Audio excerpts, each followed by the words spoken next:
I don't know, I switched chapter in the usually you call it piecewise defined piecewise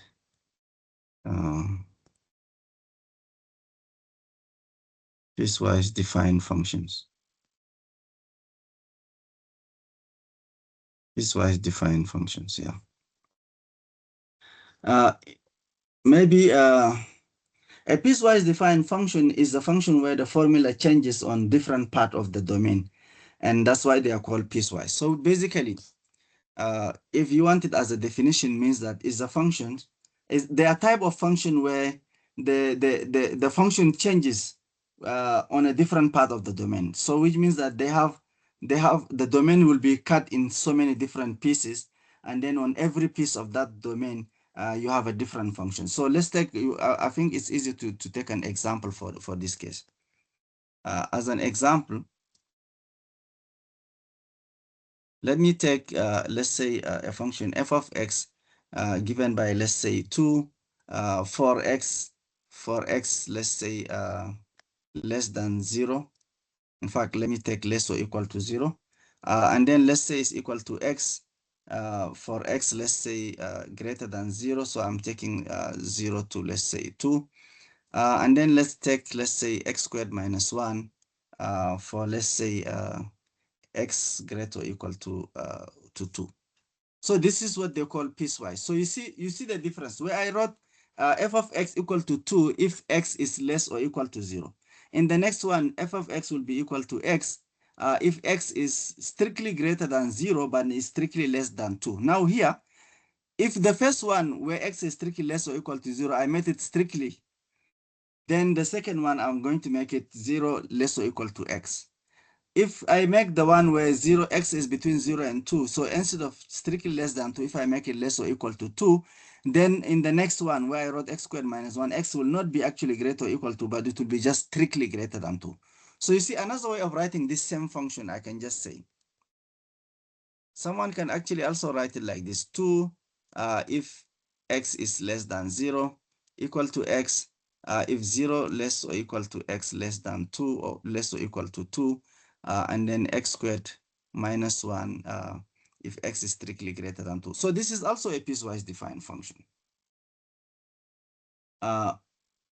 Okay, are you guys fine with piecewise defined function? Now is the tricky part is that how do you sketch it?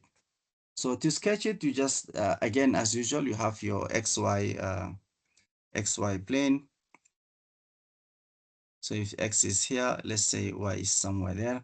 So we said it's equal to 2 if X is less than 0. So 2 means we are the value of Y. So Y is the one for f of X. So let's say here is 1 and then here is 2. So if this is 2, then for all x that less than 0, so the graph will go from here. But because that I'm sketching the first one, so let me call it, let's say the first one is f1. Let me call this one f1 and this one f2. So that one is for x, let's say less or equal to. So then means that here is going to be a full 0 here for this x.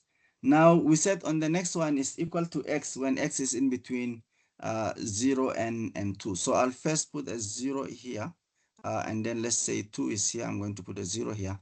Here I'm going to sketch the graph of y equal to x. So y equal to x is, let's say, if this is 2 and then this is 0, then the graph is just that the straight line passing the bisecting. So it's similar here. So the y value doesn't touch, and even the y values it remains 0 because the zeros are excluded in the. But let me first check. This is for f1, remember? So we said 0 strictly less than x strictly less than 2. So f of 0 will be 0 and f of 2 will be, let's say, 2. But because the x value is not included, not including 0 and is not including 2, so the y value should not also include the corresponding y value. So which means, in a sense, I calculated f of 0, f1 of 0, which is equal to 0, and f1 of 2, which is just equal to 2.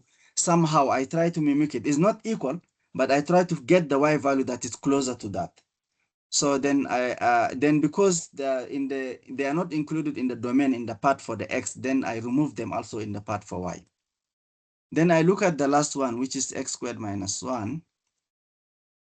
X squared minus 1 is like difference of 2 squared. So some other way of looking at it is difference of 2 squared, which means x plus 1 times x minus 1. But because you are interested, so if I'm going, let me first go somewhere here.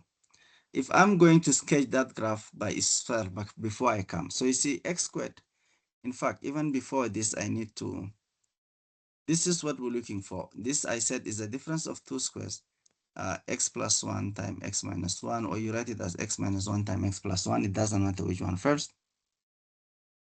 And then from this, you set x squared minus 1, which is f1 of x equal to 0. That means it's x plus 1 equal to 0, or x minus 1 equal to 0. So it gives you x equal to plus or minus 1, right?